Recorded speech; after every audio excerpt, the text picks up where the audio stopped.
Привет, меня зовут Саша Акимов, и сегодня у меня для вас долгожданный обзор премиального компакта Fujifilm X100S.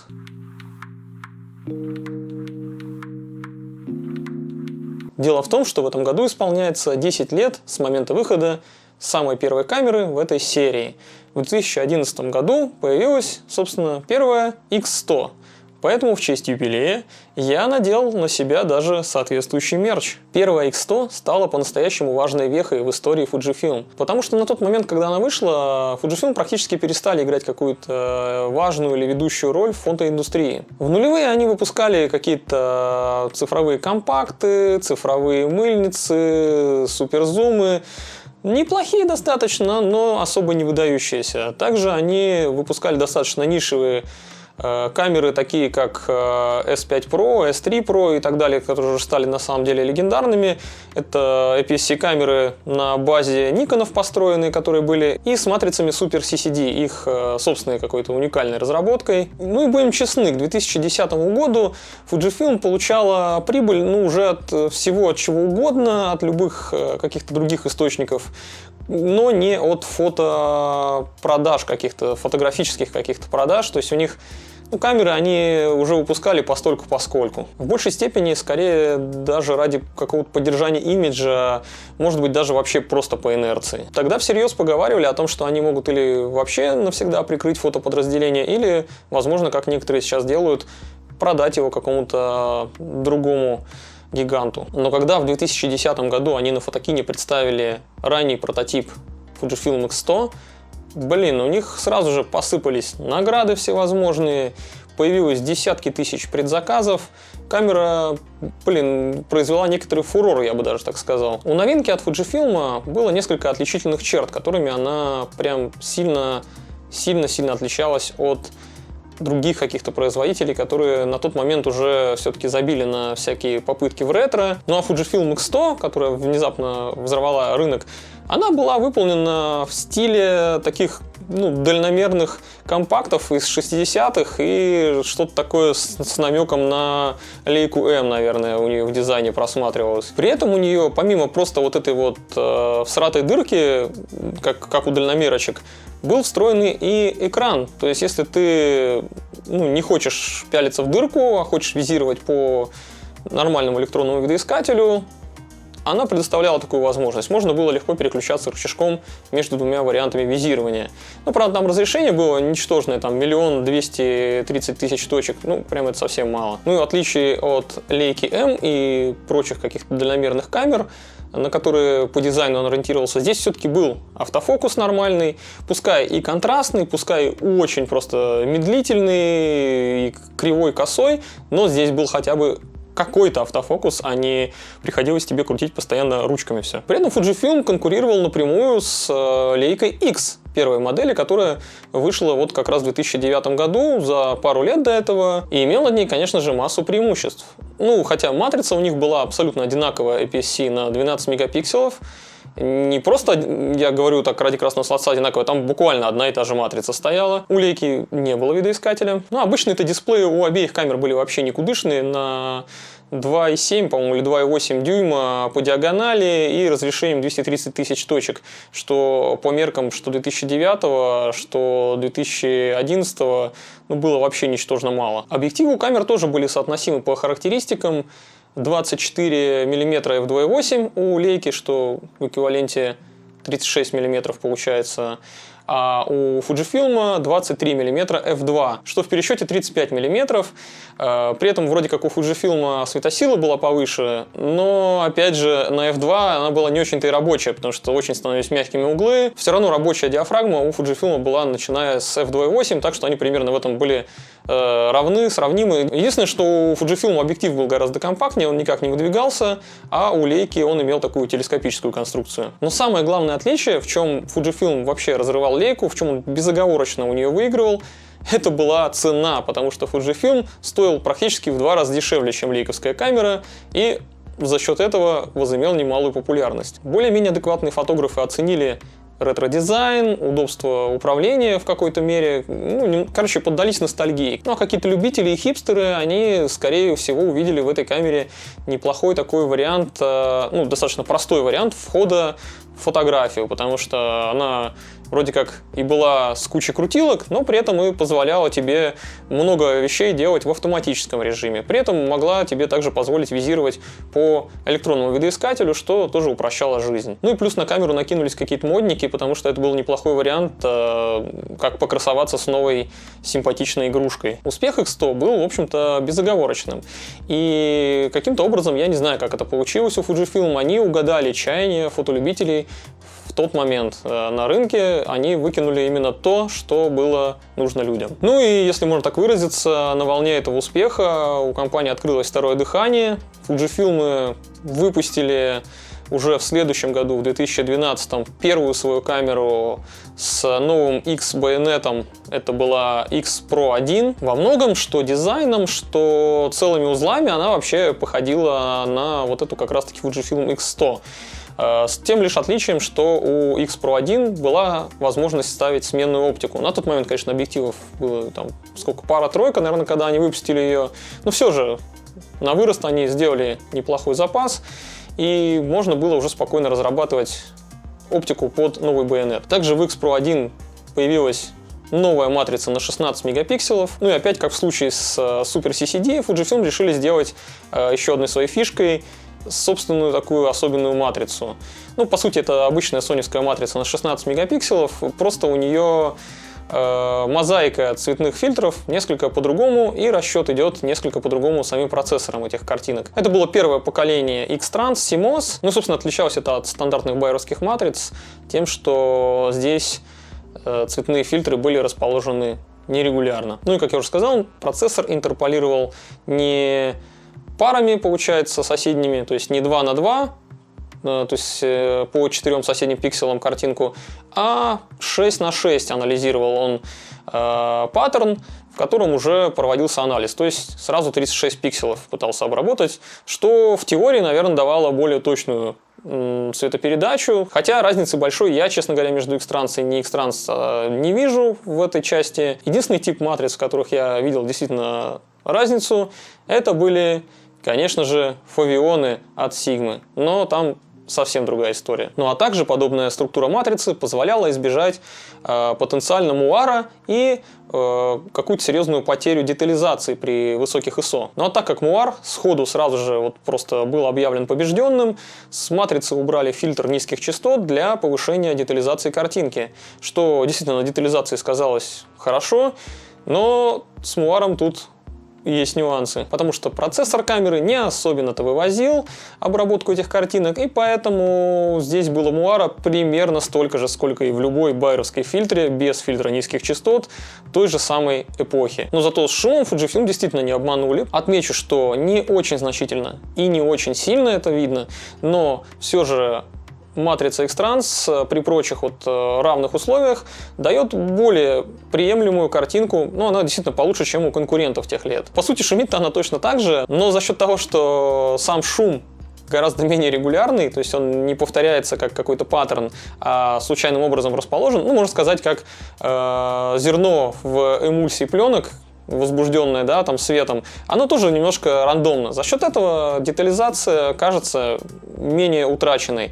Хотя на самом деле шума примерно одно и то же количество. Под конец 2012 года Fujifilm выпустили новую камеру XE1. Это была такая упрощенная конструкция по сравнению с X Pro 1. У нее была такая же матрица X-Trans первого поколения, но разница в конструкции была такова, что это как X Pro 1 Lite, потому что здесь просто убрали вот эту дурацкую дырку, а так, в общем, примерно та же самая камера. Ну а в 2013 году появилась та самая камера, которую мы сегодня будем достаточно подробно обсуждать. Это X100S. Корпус у нее не сильно изменился, так разве что надписи какие-то поменяли местами, но зато у нее значительно прокачали электронную начинку. Новый процессор знатно ускорил скорость включения, также вообще скорость общую работы камеры, а также завезли сюда фазовые датчики наконец-то на матрицу для фокусировки более быстрой, что тоже, естественно, да, положительно сказалось на общем быстродействии. Первая X100, которая изображена вот тут у меня на футболке, она была действительно очень интересная, но она была охренеть какая медленная и заторможенная. И поэтому я не хотел как раз ее брать на обзор. Я все-таки взял уже второе поколение, с которым я бы не так сильно претерпевал. То есть я, конечно, не против использовать говенные камеры, но, блин, не настолько. Потому что это тоже достаточно говенная по сравнению с сегодняшними. Ну, про нее хотя бы я смогу без особых мучений рассказать.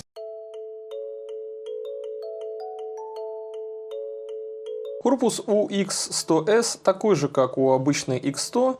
Камера ощущается достаточно тяжелой и неудобной. Сейчас для примера покажу сравнение габаритов X100S и Nikon Coolpix A, чтобы вы понимали, что такое действительно компактная камера с APS-C сенсором, а что такое X100.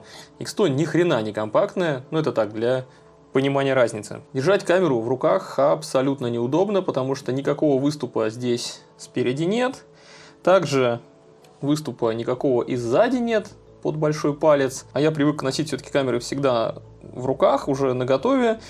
И не люблю я таскать вообще камеры на ремешке, болтающемся на шее. И, пожалуй, это первая камера за все время из всех, что я использовал, для которой я прикупил вот такую вот странную приблуду, которая вставляется в горячий башмак и выступает в роли хвата, потому что так хотя бы можно ее нормально, уверенно держать в руках.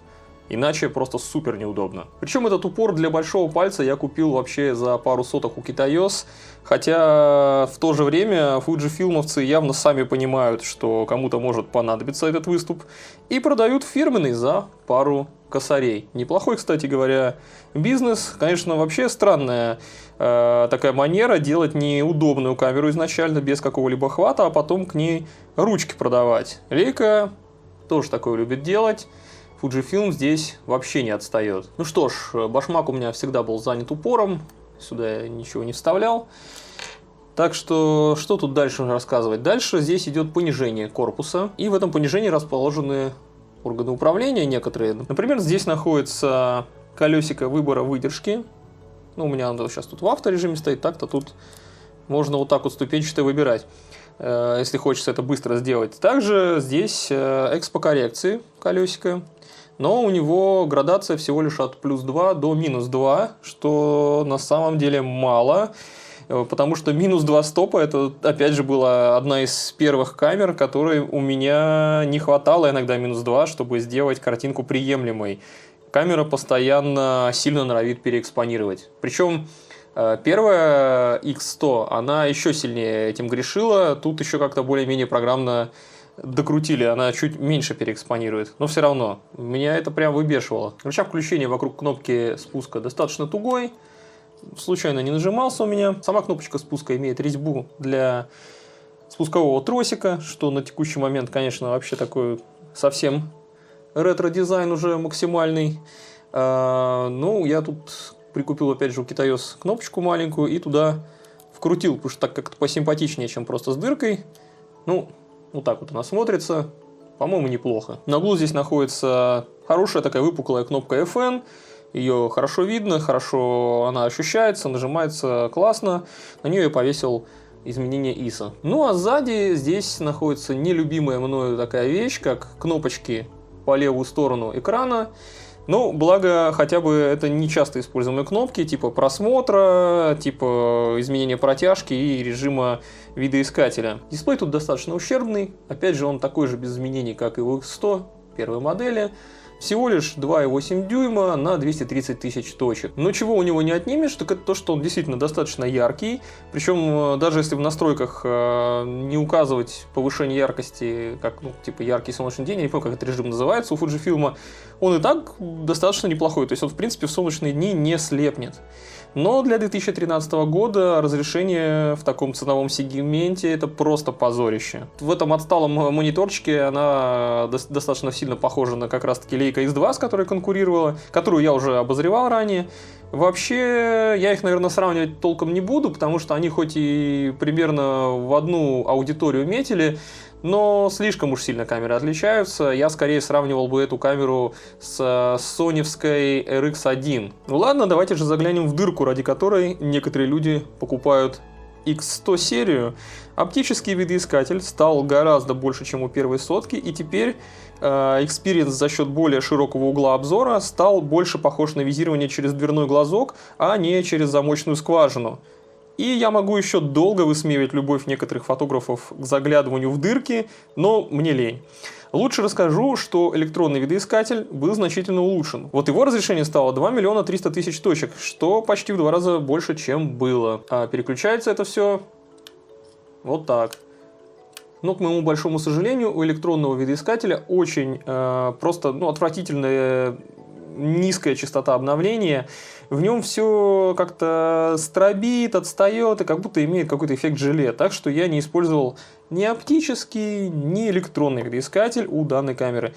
Оба варианта просто бесполезные. Ну а кнопки справа вопросов никаких не вызывают. Тут все нормально. Тут все удобно. Крестовина с колесиком, кстати говоря, что тоже замечательно. Сверху джойстик трехпозиционный, в принципе, как у Ricoh GR. Нажимается и в две стороны переключается. Он иногда бывает нужен, особенно когда какие-то настройки нужно изменять более тонко. Единственное, что вызывает некоторые вопросы, это то, что вот здесь есть возможность включить макрорежим, нажав влево на крестовине. И я не понимаю, почему, нахрена мне нужно, когда я нажал на эту кнопку, выбирать on или off, когда оно нажато. Можно же было просто сделать включение-выключение по однократному нажатию. Неоднократно на камере написано, что сделано в Японии она. Здесь вот на нижней грани, также на крышечке написано то же самое. Штативное гнездо здесь смещено от середины камеры к как раз таки крышечке, что будет мешать ее нормально открывать. При этом винты тут вкручены максимально все на разном уровне. Так что я не знаю, тут, наверное, у какого-нибудь любителя асимметрии должен случиться инфаркт жопы, когда он увидит такое безобразие. Батарейка здесь вот прячется в отсеке вместе с карточкой памяти. Батарейка достаточно дохленькая. Такая же батареечка, кстати, как в X20 у меня была в маленькой камере. Но я, благо, их несколько с собой таскаю. И, в общем, это не сильно вызывает страдания. Ну, так фоток на 150 где-то ее хватает максимум. На правой грани здесь под хорошей такой, достаточно действительно качественной крышечкой находятся интерфейсные разъемы. Слева тут находится слайдер переключения режима фокусировки. Тугой и неудобный. Даже хуже, наверное, чем у Nikon Coolpix. Мне он прям вообще дико не нравится. Благо, они потом опомнились. Стали фуджики делать или спереди, или сбоку такую кругленькую штучку с прям четким нормальным переключением, а не вот эта вот проскакивающая позицию среднюю. Спереди тут находится достаточно немощная вспышечка. Рядышком тут подсветка автофокуса есть. Рядышком здесь находится рычажок, переключающий режимы видоискателя, оформленный под автоспуск на камерах каких-то, не знаю, из 60-х годов. А вот под металлической крышечкой с надписью Fujifilm, которая, кстати, выслана бархатом, как это обычно у них,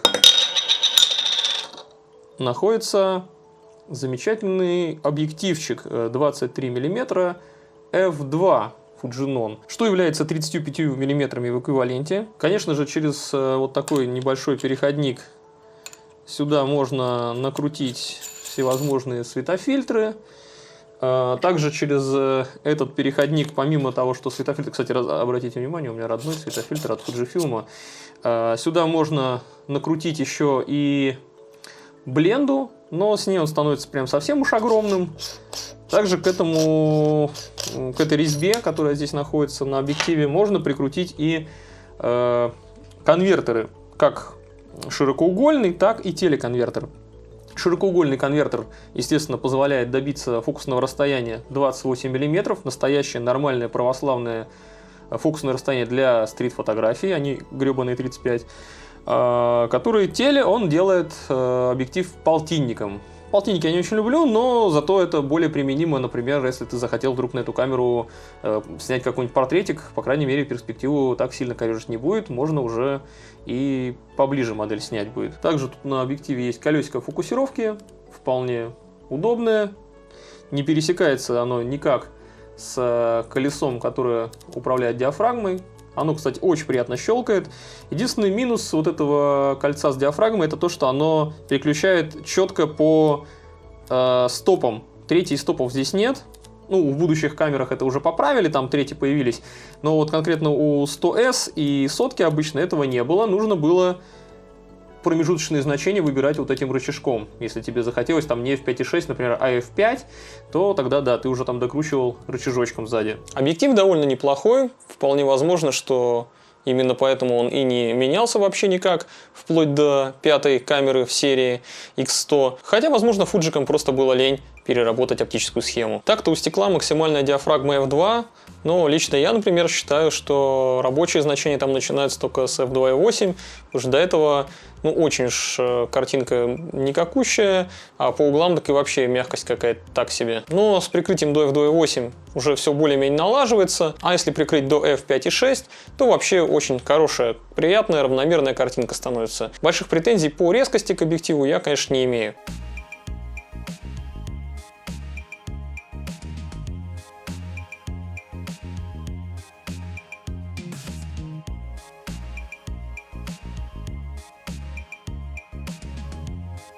Хроматические аберрации здесь, конечно же, 100% есть, но они вполне успешно подавляются самой камерой.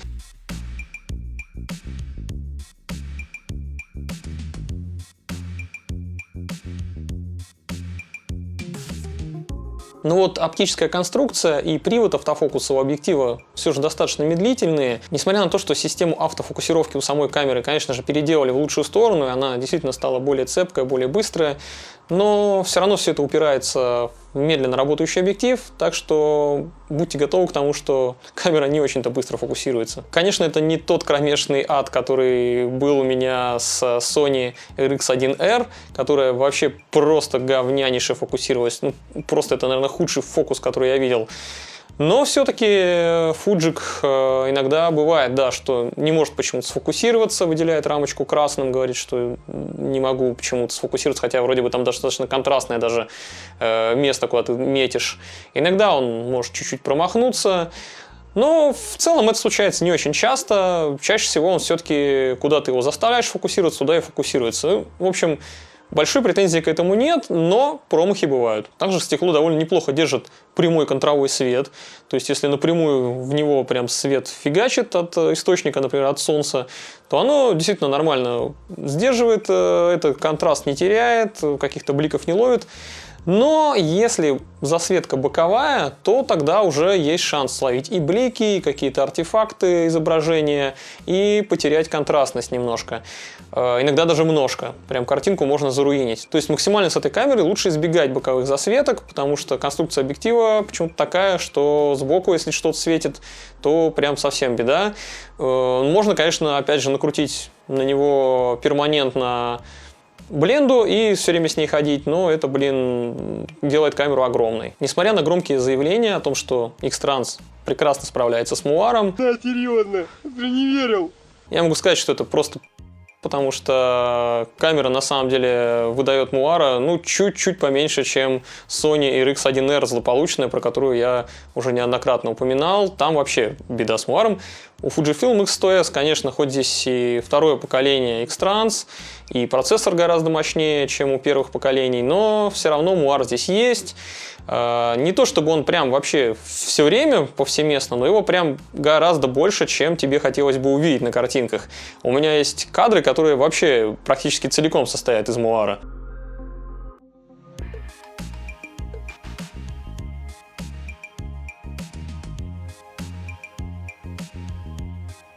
Вопрос, опять же, не к X-Trans, потому что X-Trans — это просто маркетинговая мишура.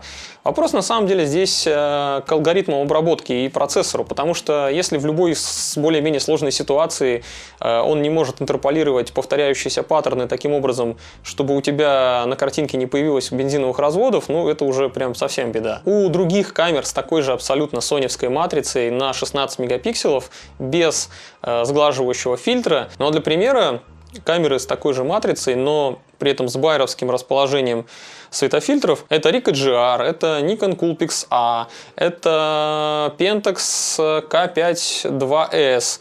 У них у всех такая же матрица, но обыкновенное байеровское расположение цветных фильтров. При этом все они справляются с муаром раз в 100 лучше, чем X100S. Иронично.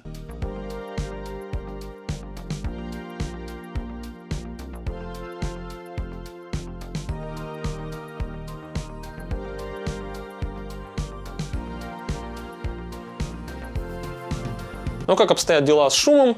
И опять же, да, аналогично всем вышеперечисленным камерам, которые с этой вот соневской матрицей на 16 мегапикселов, камера прекрасно себя чувствует до ISO 1600, никаких особых артефактов и серьезных дефектов на картинке нет, ну, что и у тех камер, что и у этой. Но 3200 иногда бывают просветления, бывает неплохая картинка, но в целом 3200 обычно уже все-таки достаточно мусорные картинки.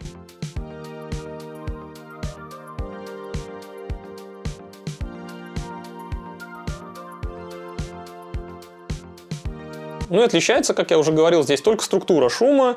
У Фуджика она менее регулярна, поэтому картинки выглядят даже чуть поприятнее. Но не прям там многократно, а просто чуть-чуть получше. При этом у камеры в JPEG, например, шумодав вообще не отключается, поэтому, сами понимаете, там всегда какая-то непонятная каша такая акварельная и прочие артефакты вылезают там в виде червячков. Но ISO при этом тебе придется задирать довольно часто, так как у камеры также нету стабилизатора никакого ни в объективе, ни на матрице. Поэтому, чтобы придерживаться более-менее вменяемых выдержек и избежать смаза, ISO придется задирать.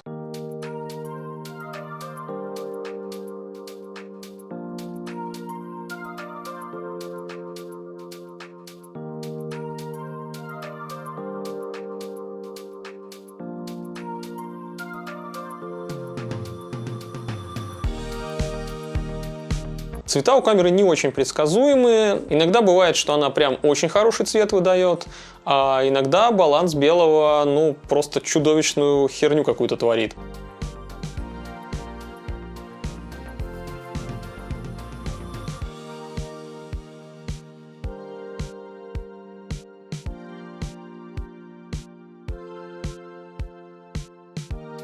Среднестатистически обыкновенный солнечный день, редко какие-то косяки проявляются. В пасмурные дни тоже все более-менее прилично. Иногда, правда, в какую-то маджентовую сторону уводит в пасмурную погоду. Ну, это не очень критично, это легко поправить достаточно.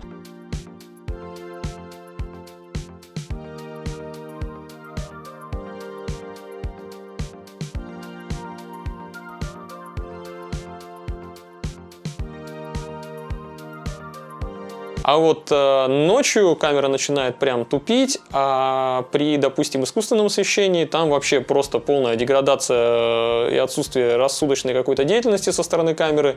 Баланс белого просто не понимает, что происходит.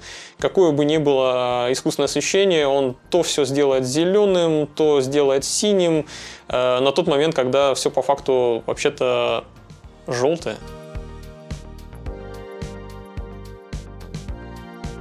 Сейчас самое время сделать небольшое отступление для любителей достаточно мутной картинки с большим количеством артефактов, которые невозможно отредактировать.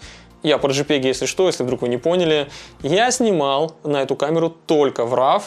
JPEG-ов обоссанных я на нее не делал. Кстати, раз уж мы заговорили про JPEG, в которых нельзя ничего настроить, динамический диапазон здесь, ну, такой, опять же, типичный для камер с подобной матрицей.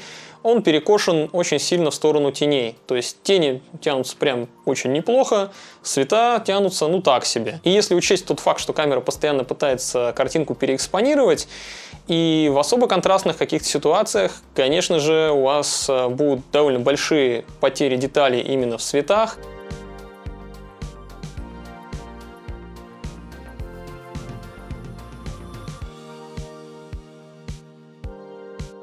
Даже если вы снимаете в благословенный RAW, все равно частенько вытянуть из цветов здесь ничего не получится.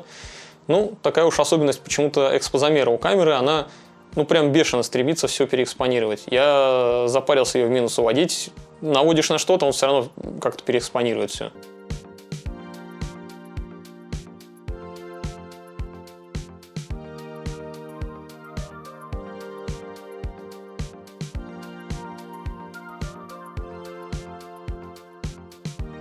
Стрит-фотографии мне на камеру не особо понравилось снимать, хотя она и включается достаточно быстро, и лак затвора здесь невелик. Но автофокус все-таки немного туповат, постоянно мажет. Ну, конечно, можно снэп-снимки делать, настроив изначально вручную фокусировку. Но мне хотелось бы, чтобы камера все-таки схватывала то, что мне нужно, сама и расслабиться. Но этого она не делает, к сожалению.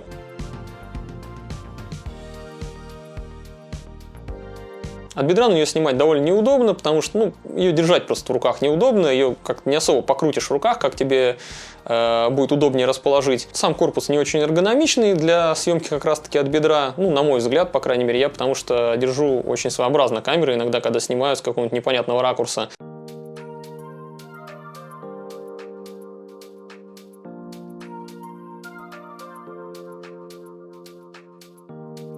Можно, конечно, снимать в открытую, мне, в принципе, вообще все равно, на что снимать. На самом деле, я без проблем к людям подхожу и снимаю их.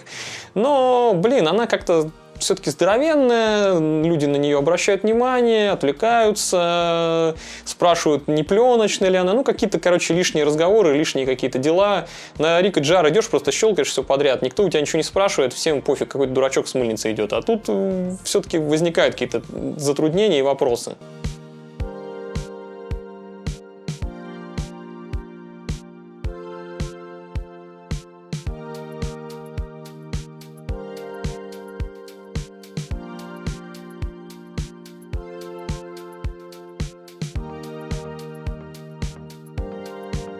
В итоге большую часть времени ты ходишь с ней как какой-то китайский турист. Но скинтона, как правило, по умолчанию у камеры достаточно неплохие, хотя иногда она делает немножко чуть розоватые лица, когда этого не требуется. Вообще, в целом, у Fujifilm цвета не худшие. Они, конечно, немножко перенасыщенные, немножко накрученные. Ну, конечно, не настолько, насколько это было у Sonic раньше, не настолько, опять же, всратые, как у некоторых Samsung тех лет. Ну, то есть, в принципе, Fuji что тогда делал? Достаточно средненькие цвета, то есть они не шедевральные, но и не полное говно. Так и, в общем-то, и сейчас держатся примерно на том же уровне.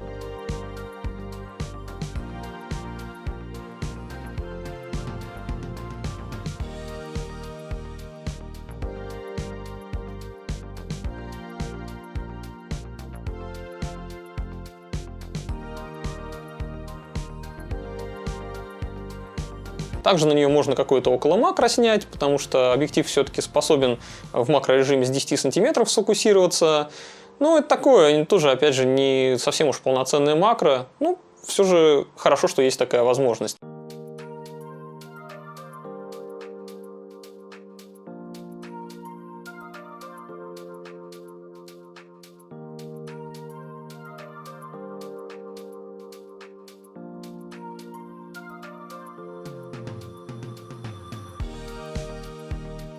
Ну и что же по итогу мы получили в этой камере? Ну, достаточно средненький автофокус даже для тех лет, когда она вышла. Опять же, средненькие быстродействие, цвета, как-то динамический диапазон.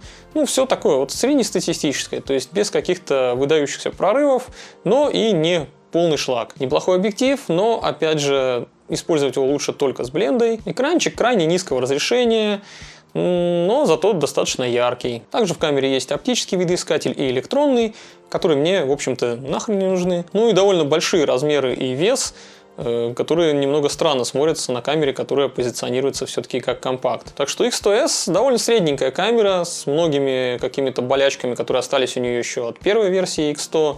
И такая, ну, достаточно сырой еще продукт. В будущем камеры, конечно, у них уже становились покруче.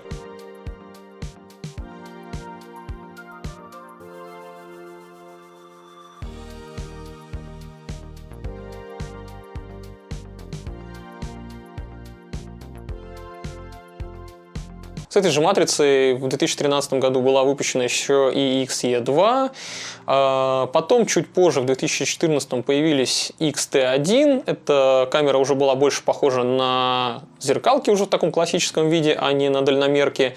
Также потом, чуть попозднее, вышла еще XT10. Ну, это такая упрощенная версия XT1. Ну и дальше сейчас они двигаются примерно по такой же схеме. Также с этой матрицей и этим процессором аж в 2017 году вышла X70.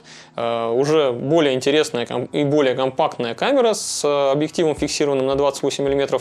На нее у меня скоро на канале также будет обзор. Но и серия компактов X100 на месте не стояла и постепенно эволюционировала. От камеры к камере улучшались процессорные мощности, улучшалась эргономика, менялись органы управления, происходили действительно значительные эволюционные изменения. Ну а если последовательно проследить то, как серия развивалась, можно отметить, что, например, третья версия этой камеры X100T, она возымела не такие уж серьезные изменения. Туда дисплей более-менее человеческий уже поставили, ну, прям с нормальным разрешением. Добавили малюсенький экранчик внутрь еще большого экрана, электронного, я имею в виду, видоискателя.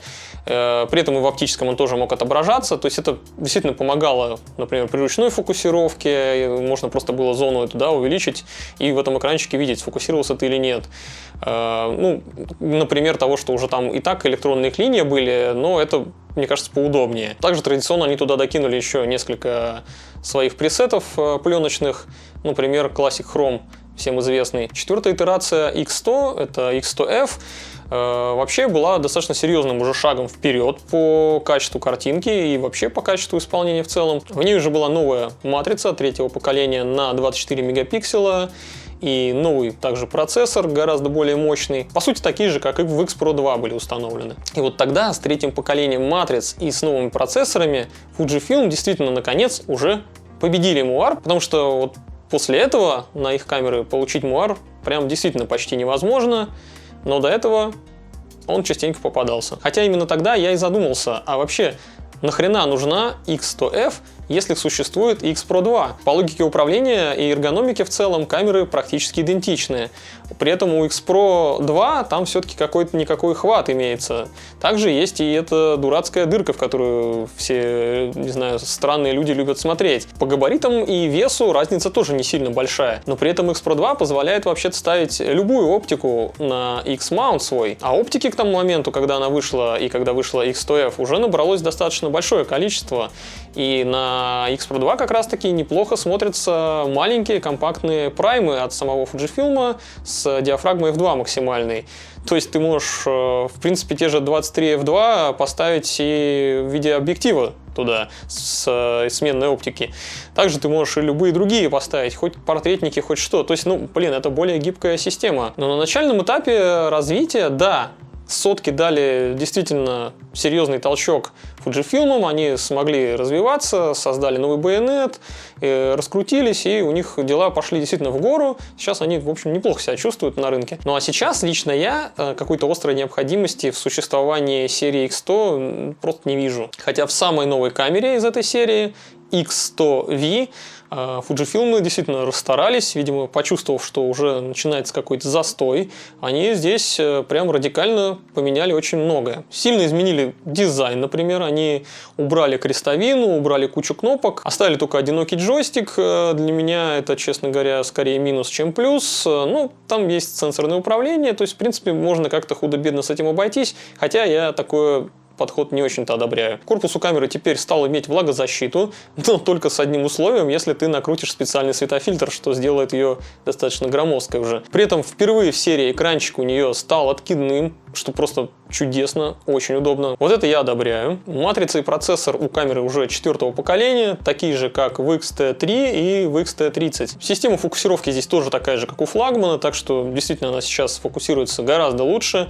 То есть там четко схватывает глаза, лица. Вот с этим у нее уже проблем гораздо меньше, чем у ранних камер. И, наконец, в X100V они переделали все-таки объектив. Оптическую схему они перелопатили, и теперь на f2 можно снимать. f2 стало рабочим значением диафрагмы. Да, в общем и целом, по характеристикам, по крайней мере на бумаге, X100V выглядит просто как конфетка. Единственное, что жалко, туда стабилизатора на матрице не завезли. У нескольких моих знакомых есть эта камера, но что-то я не хочу делать на нее обзор. Мне просто действительно X100 не особо интересно. И скорее всего, почуяв, что не я один задумался о вообще целесообразности существования серии X100, фуджиковцы сделали интересный финт ушами. Они превратили X Pro 3 в какую-то непонятную кракозябру с экраном внутрь. Да, хитрый ход, конечно, ребята, но я все еще считаю, что гораздо логичнее и лучше как для кошелька, так и для, в общем, здравого смысла какого-то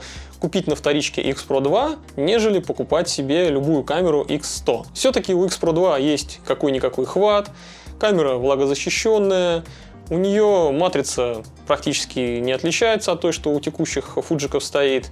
Автофокус, да, немножко похуже, но не сильно. При этом оптика любая ставится. И если тебе прям остро необходима вот эта дырка с параллаксом, это он тебе тоже может предоставить. Ну что ж, надеюсь, мой рассказ был вам интересен, так что подписывайтесь, ставьте лайки и пишите в комментариях, что вы вообще вот про все это думаете.